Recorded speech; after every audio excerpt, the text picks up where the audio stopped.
Go yard. I got so much motherfucking design on right now. Break it down, bring it back, make it clap. I got 3 old thoughts, new block, where that thing. Bitches on my line, and you know. Jurnal penutup dibuat pada akhir periode akuntansi setelah penyusunan laporan keuangan perusahaan. Jurnal ini perlu dibuat karena ada akun yang saldonya masih harus disesuaikan hingga jumlahnya 0 agar tidak mempengaruhi transaksi periode berikutnya.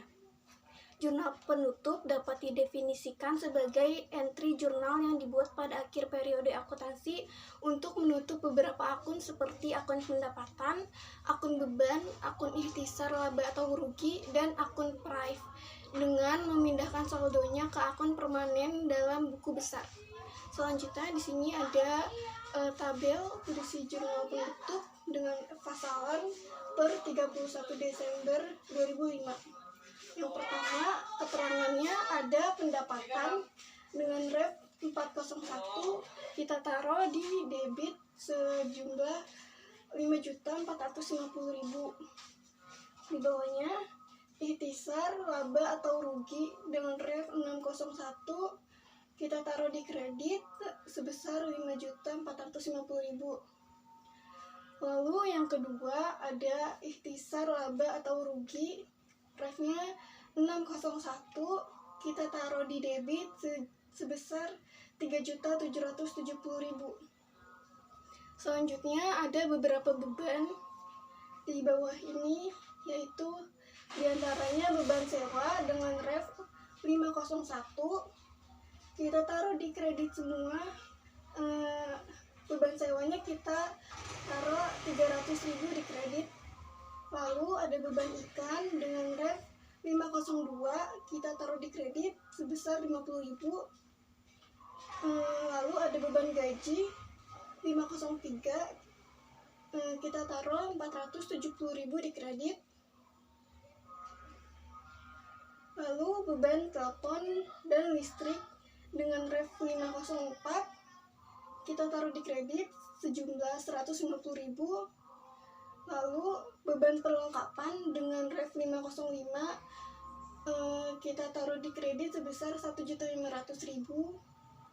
Lalu ada yang terakhir ada beban penyusunan peralatan salon 505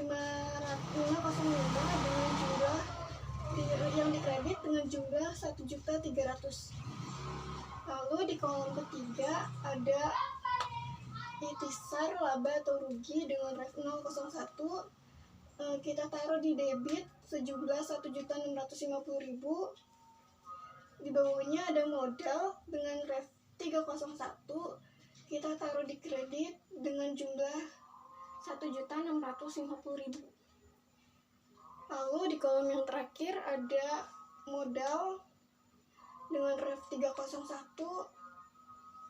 kita taruh di debit sebesar Rp200.000.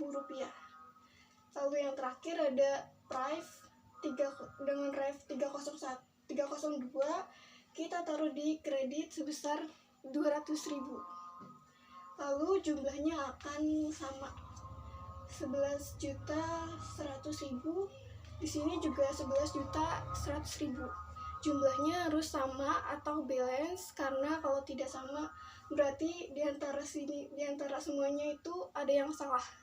Jurnal pembalik adalah jurnal kebalikan dari jurnal penyesuaian yang dilakukan pada awal periode berikutnya. Jurnal pembalik tidak membalik semua jurnal penyesuaian, hanya saja beberapa jurnal penyesuaian tertentu saja yang dibuat jurnal pembaliknya. Jurnal penyesuaian yang perlu dibalik yaitu diantaranya ada beban dibayar di muka dicatat sebagai beban, pendapatan diterima di muka dicatat sebagai pendapatan, beban yang belum dibayar, dan pendapatan yang masih harus diterima. Selanjutnya, di sini ada tabel berisi jurnal pembalik. Yang pertama, di keterangan pertama ada beban perlengkapan toko, kita taruh di debit nilai 500.000. Yang kedua itu perlengkapan toko, kita taruh di kredit sebesar 500.000. Lalu di kolom kedua ada beban perlengkapan kantor, kita taruh di debit juga senilai Rp100.000. Lalu perlengkapan kantor kita taruh di kredit senilai Rp100.000. Lalu di kolom ketiga ada beban iklan, kita taruh di debit, kita taruh Rp500.000. Lalu iklan dibayar di muka, Rp500.000 ditaruh di kredit. Lalu di kolom keempat ada beban sewa, kita taruh di debit senilai Rp100.000. Lalu sewa dibayar di muka, kita taruh di kredit Rp100.000. Lalu ada utang listrik dan air senilai Rp100.000 di debit, dan beban umum serba-serbi di kredit senilai Rp100.000.